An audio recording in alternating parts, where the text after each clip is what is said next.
अभीरा ने दिखाई रूही की सच्चाई अभीर को। जी हाँ दोस्तों, सीरियल ये रिश्ता क्या कह रहा था मैं आ चुका है धमाकेदार ट्विस्ट, जहाँ एक तरफ अब अभीरा सीसीटीवी फुटेज दिखाने वाली है अभीर को कि हमारी माँ मेरी वजह से नहीं बल्कि रूही की वजह से हमसे बिछड़ी है, और जो कुछ भी हुआ है वो सब रूही की वजह से हुआ है, और उस सब के लिए भी वो हमें ब्लेम कर रही है।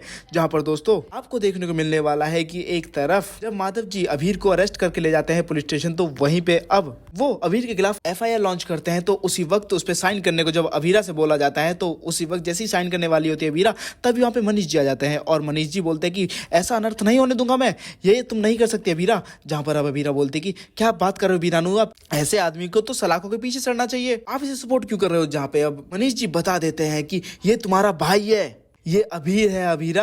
जहाँ पर अब अभीरा तो बहुत ज़्यादा खुश होती है और अभीरा खुली बाहों से अपने भाई को अपना लेती है। तो वहीं दूसरी तरफ अभीर को एक कतई भी बर्दाश्त नहीं होता।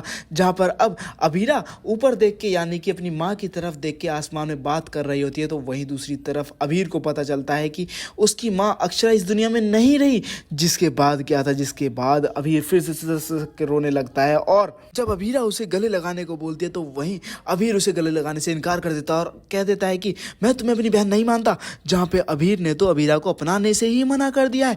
तो वहीं अब बेचारी अभीरा वो तो टूट ही जाती है। तो वहीं दोस्तों अब जात कर्म वाले दिन अभीर करने वाला है एक बहुत ही बड़ा कांड, जहाँ दोस्तों आपको देखने को मिलने वाला है कि जब घर में सभी लोगों को पता चल चुका है कि अभीर अभीरा का भाई है, तो वहीं दूसरी तरफ अब रूही ने भी पहचान लिया है अभीर को और वो बहुत ज़्यादा खुश है। तो वहीं दूसरी तरफ दोस्तों अभीर को पता चल जाएगा कि BSP जो है वो असल में अभीरा का नहीं बल्कि रूही का बेटा है। तो जब जात कर्म वाली पूजा होने वाली है, तो उसमें अब दादी साहब बोलेंगे कि अरे BSP के मामा को बुलाओ। जहाँ पे अब मामा आते हैं यानी कि अभीर आता है, तो वहीं वो बोलता है कि इतना खास दिन मैं कैसे भूल सकता हूँ, इसलिए मैं आया हूँ। तो वहीं अभीर BSP को लेकर जाता है और रूही की बाहों में रख देता है। जहाँ पर अब रूही शॉक्ड हो जाती है कि आखिर ऐसा क्यों किया अभीर ने। तो जहाँ पर अब दादी साहब फिर से गुस्सा करने लगती है और बोलती है कि हमने कहा कि बच्चे को बच्चे की माँ की गोद में रखो।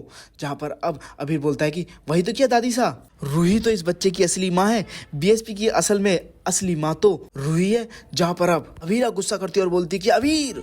जहाँ पर अब अभीर भी गुस्सा करता है और बोलता है कि अरमान से पूछो सच्चाई। जहाँ पर अब जब अरमान बताएगा तो उसके बाद क्या था, उसके बाद अभीरा टूट जाएगी। तो वहीं दोस्तों अब जहाँ पे रूही और अभीर दोनों मिलकर अक्षरा और अभीरा को ब्लेम कर रहे होते हैं अपनी बर्बाद जिंदगी के लिए, तो वहीं दूसरी तरफ अब अभीरा ऐसे पीछे नहीं हटने वाली। अब अभीरा इन्वेस्टिगेट करने वाली है और रूही के जो खिलाफ सबूत है कि दरअसल रूही की माता श्री का एक्सीडेंट अक्षरा की वजह से नहीं बल्कि रूही की खुद की गलती की वजह से हुआ था, ये सच सबके सामने लाने वाली है। जिसके बाद अब रूही के पैरों तले जमीन खिसकने वाली है। तो वहीं अब ऐसे में अभीर वो किसका साथ देगा, अभीरा का या फिर रूही का। क्या आप लोग चाहते हैं दोस्तों कि अब अभीरा रूही का पर्दा सबके सामने फाश कर दे और रूही का सच सबके सामने लाकर रख दे? तो हमें ज्यादा कमेंट करें और साथ ही से लेटेस्ट अपडेट जानने के लिए मेरे चैनल को सब्सक्राइब करना ना भूलें।